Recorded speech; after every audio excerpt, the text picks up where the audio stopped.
All right, so we got some news coming out of boxing, and that is former WBC champion, heavyweight champion, Deontay, the Bronze Bomber Wilder. You've been hearing reports that he was going to come back. Well, now they're saying that he's going to come back this year down here in Atlanta, going up against Stephen Shaw, who is 32 years old. And Shaw actually has a record of 20 wins, 2 losses, 15 KOs. Some people are questioning whether Deontay Wilder should retire. He's been 1 out of 4, 1 win, 4 losses out of his last 5 fights. However, you can question 2 of the fights. I know a lot of people disagree with that. But his last 2 fights, he didn't really perform that well against Zhang and Joseph Parker. So, Shaw is going to be a more of a tune-up fight. Now, let me have this to say. First, salute the BOK Prime. I remember they had a Crawford fight. I think Blue Blood had something to do with it as well at one point. And then I don't think I've seen any other cards, but I see they're trying to get back in. At one point they try to get Broner. Now you're hearing rumors that Devin Haney's going to come back and he might fight Broner.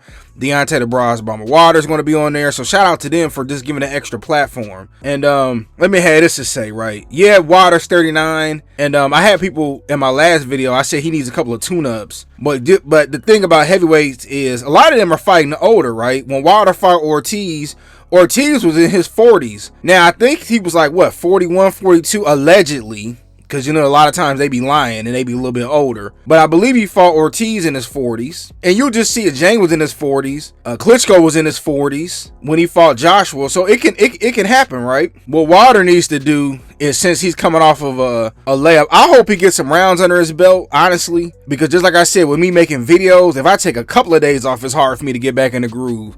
So for him to take another year off, it's hard to get back into the swing of things. But hopefully he can get some rounds under his belt. And the thing, what I like about the heavyweight division is that you're one hit away from being back on the map. And if he go in there and he put Shaw to sleep, and if say he has another fight, then we can start talking about him and Joshua again, depending on what Joshua and Tyson Fury do.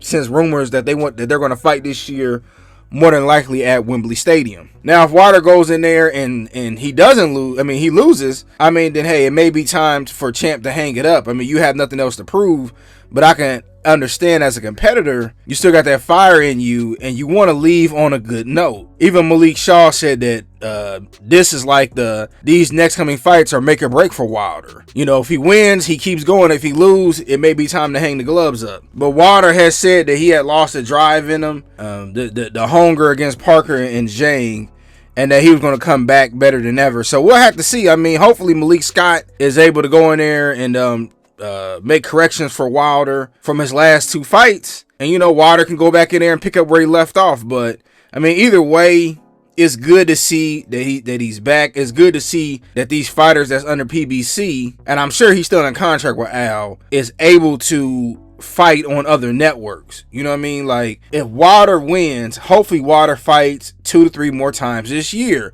That builds your name back up. That builds the buzz back up where people are talking. And again, I don't want to hear about age, because Luis King Kong Ortiz was in his 40s and people was saying he was going to beat Wilder. And he did clip Wilder. Wilder didn't go to sleep, but he clipped him. And he was in his 40s then. So if y'all can give him that grace, if y'all can give Klitschko that grace when he dropped Anthony Joshua, then why we can't give Wilder the same kind of grace? And hey, again, if he go in there and he lose, I would advise for Champ to hang it up. But, at the end of the day, it's up to him, He a multi-millionaire, so we know it ain't about the money. It's a lot of times it's hard for these guys to walk away. And, I think another thing that's burning inside of Wilder, and even all of us, is that we were robbed of seeing Anthony Joshua versus Deontay Wilder fight for undisputed. Now you can argue, it was Al and it was Eddie. Eddie was the one in the media playing the games, and it was like they was trying to maneuver around Wilder. And even if you go back and listen to a lot of Joshua interviews, he barely would speak about the man. You would have thought he saw a ghost, even up until when they shook hands at the Riyadh season in 23.